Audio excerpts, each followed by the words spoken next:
Welcome to the Shulamite Podcast, an extension of Shulamite Ministries and Shulamite.com, with weekly interviews and teaching with author and speaker Martha Kilpatrick and hosted by John Enslow. This weekly podcast is a way to stay connected to the ministry. So come experience anointed messages, not giving just another method, but a living impartation. He uses the word vengeance. Punishment. Which, well, I always take it as that, as, you know, here comes the lightning bolt, and now there's a pile of ash on the ground. That, and I said, Lord, there aren't enough piles of ash, so what are you doing? And that really was. It was more than a complaint. The truth is, it was a gut level, what are you doing? It was an absolute accusation. You're dropping the ball. Big time. Not untypical to humanity. No. Not at all. Not unique. It is something we all have to face. Well, and so tell us how you did it. How I died to that? Well, for starters, God doesn't use subtlety with me because it goes right over my head. My way of dealing with the cross, and I more and more he's showing me, I believe it's very individual. So I'm just speaking for me. I need to be very clear on that. This is my relationship with God. This is how we operate. God always takes me down to the very bottom line with him, which is, I am God and you are not. So there's your surrender. Second of all, if it pleases me to prosper the worst of humanity, will you still follow me? And that's a very strange proposition to put forward because it sounds like heresy. It sounds like I'm saying, like God's implying that he's not a good person or something like that. But it's not. Basically, God takes me down and says, if your worst fear is true, if your worst fear about me is absolutely true, will you still follow me? Because that's how God and I deal. Because that's where we are right now in our relationship. And that puts it all on the line for me. That's the ultimate decision. And at this point, then it just becomes, well, since you're not fighting fair, fine. I'm just going to, go through this and I'm going to kick and scream and I'm going to cry a little bit and I'm going to have my heart response. And then I'm going to say, but my heart response is wrong. And my heart response, for me, I don't know how anybody else does it, but for me, it's a vocal thing. I'm very vocal with the Lord. And, I put it out there. He knows it anyway. I put it out there. And sometimes just hearing that level of rage and vitriol and all the rest of it kind of shocks me into, wow, my heart is really, that place is just dark. That place is just wicked. That place is just so against you. And it's realizing that that's the honest heart response, but honesty doesn't equal righteousness.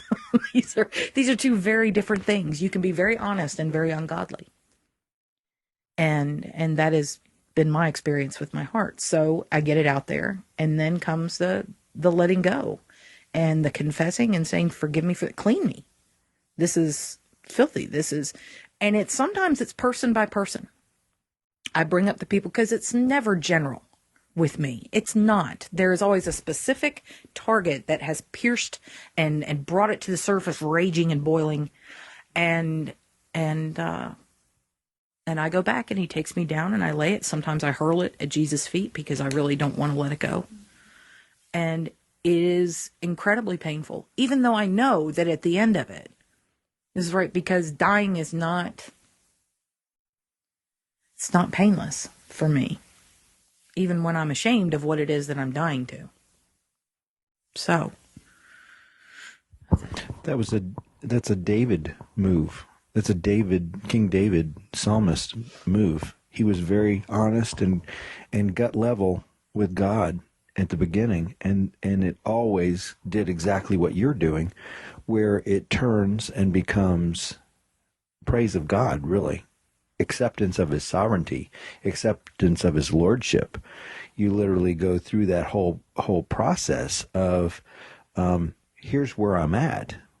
Burn the villages, kill all the people, including the babies, and then you get to the bottom of it, and then you say, You're sovereign, and you're sovereign over this whole thing. And you have a purpose that's beyond me, and I'm smaller and less understanding, but I trust you. I trust you. And I submit and surrender.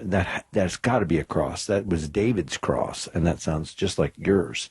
And the fact that what you're saying about to have the smiting, to have the annihilation be the annihilation of the flesh and of that evil, so that they can become, with love, so that they can become righteous and godly in the life of Christ. The fact that that never occurred to me, and probably doesn't occur to many of us, that would be the answer. I don't know how many people could stand in line and say, oh, yes, I absolutely thought that the vengeance was going to be love and bringing them to complete wholeness. Yes, that's absolutely it. No, when you're being hurt and you're being wounded, or someone you love is being hurt and wounded, the smiting and the annihilation, the flesh certainly joys in the fact that it's going to be gruesome and brutal and bloody. You'll regret this. Yeah. Die Hard with a vengeance. Yay, I can't wait. And but you know, I that, to me, when you originally said that to us, I was shocked at that, because I said, oh, how wicked and unmerciful I have been, because I have seen the vengeance and the recompense, so to speak, as being, you know, salt the earth rather than love it. Thinking of 2 episodes, I actually can't tell them, of where God came in with what should have been anger and retribution and accusation and injustice, and gave humility. And the humility was the vengeance of God, because it decimated the person. Yeah. One of the story I've just learned about from someone this morning, and the Christ's humility of love effects the repentance and the melting and the decimating of that attack like nothing else would. It's so powerful. The power of humility and love is greater than any power of vengeance to touch a person. That's looking at it a different way, Jennifer. Thank you. I've witnessed it twice, and I know that it's real. That to love your enemies, pray for those that despitefully use you, is the humblest thing He asks us to do. To be like Him in how you approach your enemies. Oh my goodness. Thank you. I think, and I want to make sure that this is clear in why I told that story. This is the reward of the cross. I have very often, and I'm coming out of it now, but I have always had a tendency to focus on how poorly I embrace the cross, how messy it is, how selfish I am, how badly I go through the process. That has been my focus. And he has addressed that in many ways, because at the end of the day, it serves Him not a whit for me to focus on that. It's just another way of focusing on me. So, probably why it's so hard to give up. But there has never been a cross in my life that He hasn't rewarded with Himself. And this was a glimpse of His heart. It wasn't just wisdom, though it is that. It wasn't just a higher perspective of something, although it did do that. It made me look at the world in a very different way. But it was a chance to see how He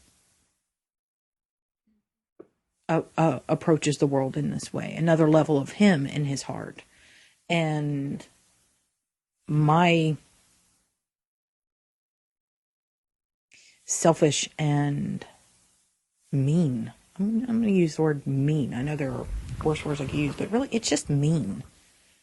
A mean way of looking at people and having no compassion, particularly for the wicked. And it is, I'll call it the Jonah response, because Jonah is as real to me as anyone has ever been. Very much so. And but that's who he is, even in my cross response, even when it takes days and it should take hours or minutes. That doesn't seem to be something he's focused on. And Martha, you told me that years ago. You said God is not interested in the process. He's interested in where your choice is made. And when it comes to the cross, it's, saving yourself or dying. It's really, those are your choices. I'm going to say no to you, and I'm going to go on and I'm going to save this part of myself, and I'm going to keep it because I value it more than you. Or I'm going to die to it. I'm going to let you have it. I'm going to let you take it. I'm going to refuse to carry it with me. And that's what he waits on. And he rewards it every single time. In some way, I am rewarded, whether it's with an explosive experience of his absolute love that just decimates me, or with my life just changing. I won't be able to look at evil people the same way. In fact, with all the election nonsense going on, I find that I'm reading articles with a completely different perspective and saying, Lord, here's a really nice person that I would love to wipe their life out. This is someone who I would love to see reach a point where their current life, that is, their life with you, is a daily repudiation of everything that they were before, everything they've done before, everything that they've proposed before, lived for. And that's a very different way of looking at it. And it's really enabled me to go through this last, I would say this really came down the Thursday or Wednesday, these last couple of days. And it's made certain things that used to be really stressful to me no longer stressful. Now, I don't know how long that will last. That could be part of the reward, to be in the headiness of that new way of looking at things. But it just really takes the pressure off to say, ooh, instead of, another one. Instead it's just targets everywhere. The target-rich environment for for the beauty that is vengeance. We hope you've enjoyed the Shulamite podcast. For all the latest from Shulamite Ministries, please visit us at Shulamite.com, where you'll find Martha's daily devotions, posts from GetAlongWithGod.com, and the online library of all of Martha's writings. At Shulamite.com, downloading the free Shulamite app is easy, and LivingChristianBooks.com is only a click away. Thank you for joining us on this journey to discover a God worth knowing.